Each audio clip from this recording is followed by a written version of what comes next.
Switching to football on the SportsMax zone. The Trinidad and Tobago Football Association, the TTFA, has extended the contract of head coach Angus Eve. Eve, who is the country's most capped player of all time, has served as the head coach since 2021 and oversaw the Soca Warriors' most recent game in the CONCACAF Gold Cup. The TTFA's Normalization Committee Chairman, Robert Haddad, had positive thoughts about Eve. This is what he had to say.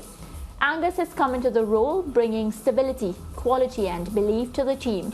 We have navigated challenges together along the way and believe that he's the right individual and character to take us into League A.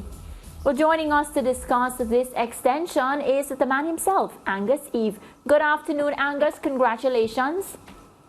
Good afternoon, guys. It's always a pleasure to be here, and thank you very much for having me as usual. Yeah, Angus, of course, it's great news for you. Will we say it was one that you expected, or were you unsure?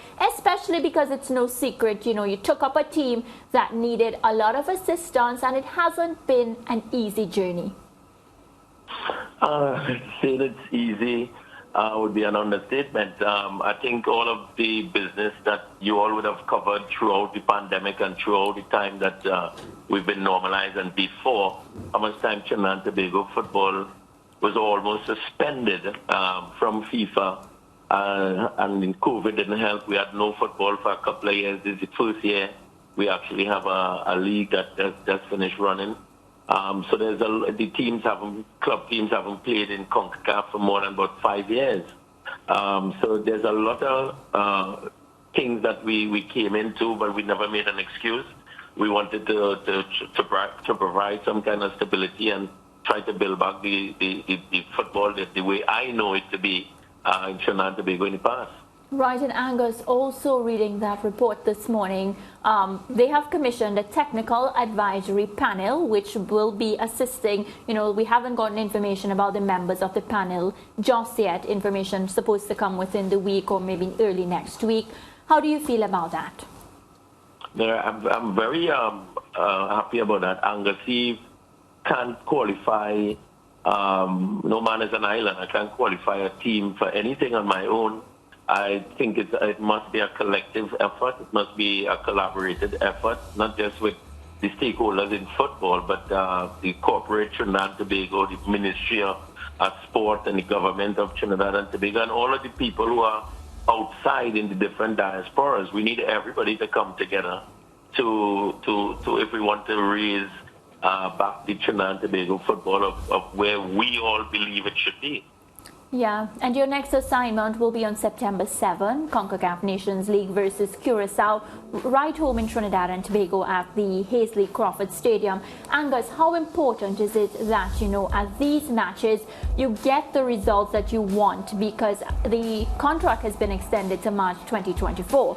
So it's only right that those making the decisions will be looking for results.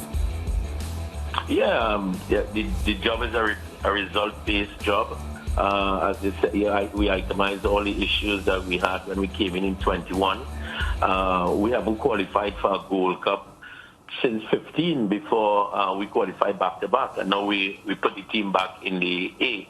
So what we sorted to do is to have the team back on an even keel and have some stability on a platform that we can build on. One of the biggest challenges is having every window is now a competition. There's no way that we could expose the young players because every time we go into an international window, it's a competition match. So it's very difficult to develop players and young players in that sort of environment.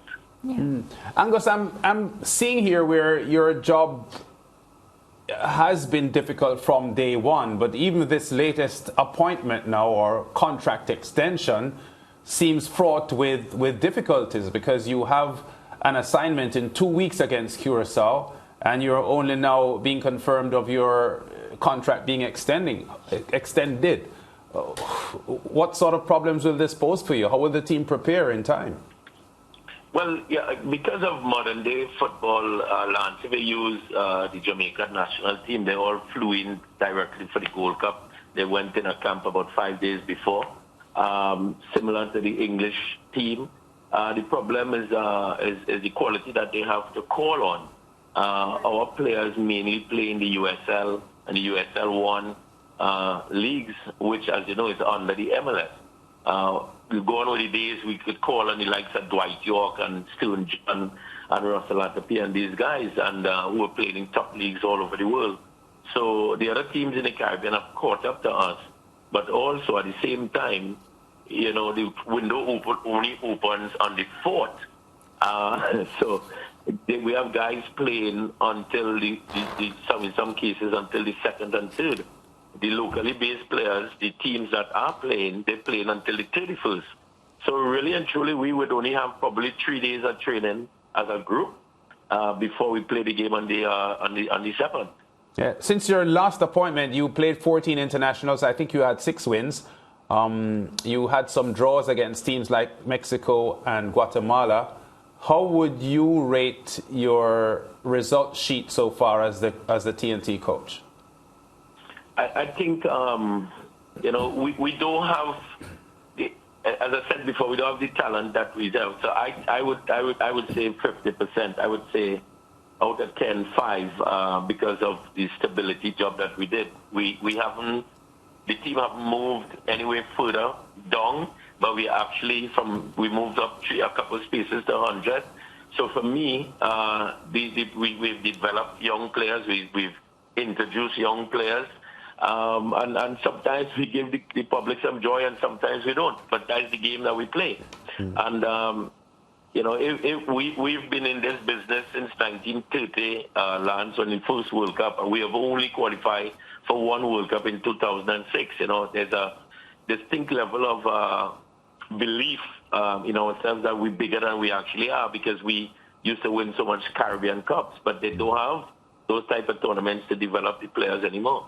I was reading a Wired 868 story on your contract extension, Angus, and it's pretty evident that Wired 868 is not a huge fan of Angus Eve, and there were comments made about things like not having a good relationship with some of the senior players and the humiliating loss to Jamaica at the Gold Cup and so on, and even an inference that your retention was not guaranteed.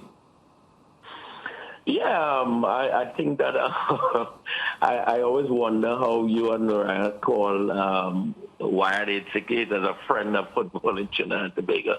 It's always baffling to me how you all do that.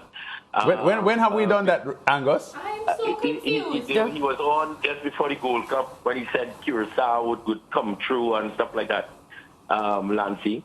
But a friend of... I can't remember saying that we are friends of Wired 868 though. They're No. I'm saying that you all mentioned him as a friend of Trinidad, or close to Trinidad football. He's further away from it more than anything. Okay. I mean, you guys are probably closer to Trinidad football than him, because you report fairly. And Lasana Library doesn't? Well, I don't know which players say that I didn't have a good relations with them. One, he suggested that you blamed some of the senior players for the team's failure against the Jamaicans. I think he did use the word alleged, that it was alleged. Right, because he putting it out there, and if you look at all of the interviews that I did, I took the blame for the games. I said that I changed the system. I said that all of the interviews I did, yes. I said that I accept the blame. There's no way that you could find any information where I said the players were at fault. And one more thing quickly, the Wired 868 report suggested that there was talk of Stephen Hart coming back, or even the iconic Dwight York being appointed head coach to replace you. Was there genuinely that thought in TNT? I don't know. A lot of people still want Russell Atapi to play.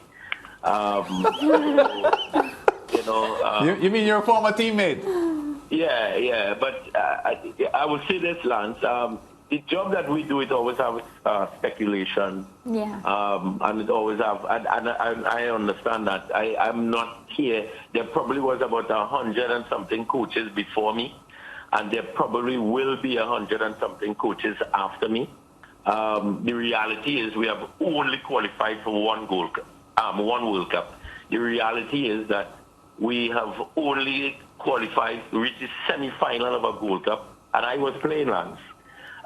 So, the last time I think we won the Shell Cup, I played.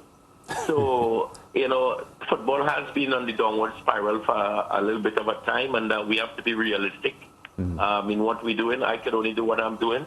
But we have been putting together some decent results. Before the 2 games, we hadn't lost a game for 9. And only considered 1 goal in that 9 games. So, Liverpool just beat it and they could buy any player that they want. All right, Angus, we're going to leave it there. Again, congrats on your contract extension, and we look forward to having some more discussions with you on TNT's football, because we're from here we really want to see TNT getting back to where it was before. Can I say something before I leave? I just want to Theodore Whitmore, I told him when we was on the course, congratulations to him with the winning with Mount Pleasant, and also Alex Thomas. I know his brother passed when we were doing the A-license course together, and I just want to send out condolences to his family. Okay, great. Thanks a lot, Angus, and we'll talk again soon, I'm sure. Yeah. Okay then. Back with more on the SportsMax Zone after this.